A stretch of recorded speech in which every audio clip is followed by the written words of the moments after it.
So mistake number 1, ignoring BODMAS rule. অনেক স্টুডেন্টে কী করে এই দুইটা প্রথমে প্লাস করে দেয়। So 8 + 2 10 into 5 means 50. এটা রং। First you have to multiply. Okay, you have to multiply 5 and 2, it's become 10. Then you have to add 8. So 10 plus 8 is 18. So correct answer is here.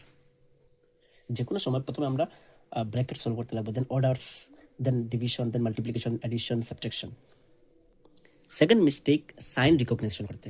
So এখানে student এটা করে -5 লেখার -4, তো 5 থেকে 4 minus করলে 1 হয়, এটা প্রপার মিস্টেক। কেন এটা করতে লাগে মাইনাসে এটা প্লাস হইব, সো আনসার হইব 9। অ্যান্ড সাইন বইম আমরা যে নাম্বার আগে বড় আছে তার আগে যে সাইন আছে ওটা বইম। সো এখানে দেখতে পারবে সেম থাকলে প্লাস হয়, প্লাস এন্ড মাইনাস হয়, একটা মাইনাস একটা প্লাস মাইনাস হয়। অ্যানাদার এক্সাম্পল -10 + 4, এখানে প্লাস করে দিই স্টুডেন্টে। সো এখানে plus and minus is become minus, আমরা মাইনাস করতে লাগবো। 10 থেকে 4 মাইনাস করলে হইব 6, বড় নাম্বার আগে আছে minus sine, so will put minus here. So this is the correct answer.